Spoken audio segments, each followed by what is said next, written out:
আজকে তৈরি করব স্পাইসি চটপটা একটা দারুণ পাঞ্জাবি আলুর প্রিপারেশন। আলু কাতলি খেতে কিন্তু দারুণ লাগে, রুটি পরোটার সাথে কিন্তু খুব ভালো যায়।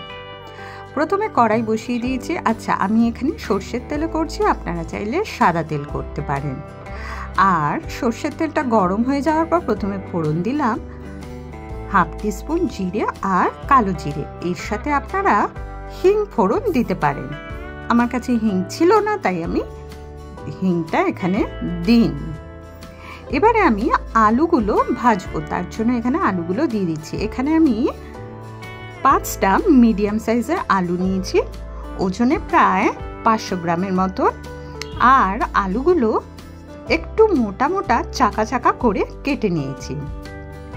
এইবার মিডিয়াম ফ্লেমে আলুগুলো ভালো করে একটু ভাজতে হবে।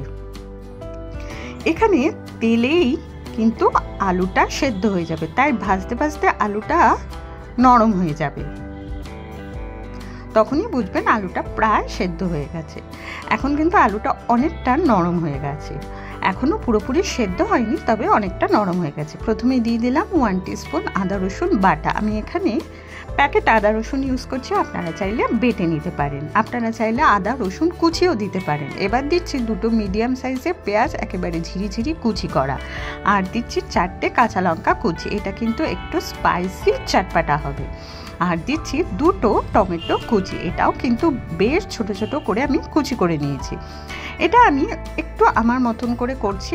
মেনলি আলু কাতলিতে লম্বা লম্বা করে টমেটো আর পেঁয়াজ দেওয়া হয়, কিন্তু আমি কিন্তু এখানে ঝিরি ঝিরি মানে ছোট ছোট করে পেঁয়াজগুলো দিচ্ছি আর টমেটো তাই দিচ্ছি। এইবার আমি এখানে দিলাম নুন আন্দাজ মতন, দিচ্ছি সামান্য একটু হলুদ গুঁড়ো আর খুব সামান্য একটু লঙ্কার গুঁড়ো, জাস্ট একটু কালার হওয়ার জন্য, ব্যাস। আর কিন্তু কোনো মশলা এখানে লাগবে না। এবার আর কিছু না, ঢেকে ঢেকে এটা যতক্ষণ না সেদ্ধ হয়, পেঁয়াজ আর টমেটো যতক্ষণ না নরম হয়ে আসে, ততক্ষণ এটা একটু ভাজতে হবে।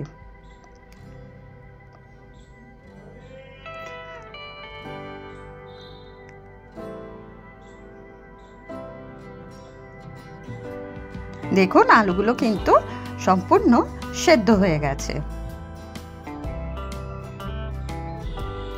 এবার আমি এখানে দেব চটপটা ফ্লেভার আনার জন্য আমচুর পাউডার।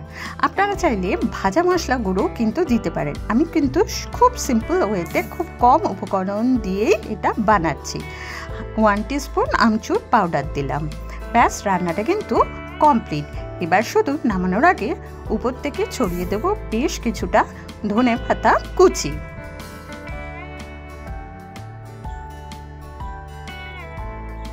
একবার রুটির সাথে এই সিম্পল আলু কাতলি বানিয়ে দেখবেন, খেতে কিন্তু দারুণ লাগবে। নেক্সট দিন বানানোর ডিমান্ডও আসবে।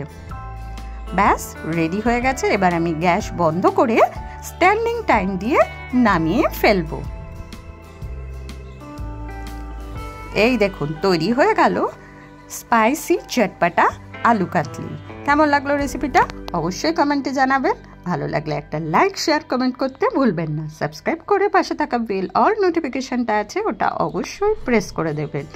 তাহলে দেরি কেন, আজকে আসছি, চলে আসবো নেক্সট দিনে নতুন একটা রেসিপি নিয়ে। ততক্ষণ ভালো থাকবেন, সুস্থ থাকবেন, বাই।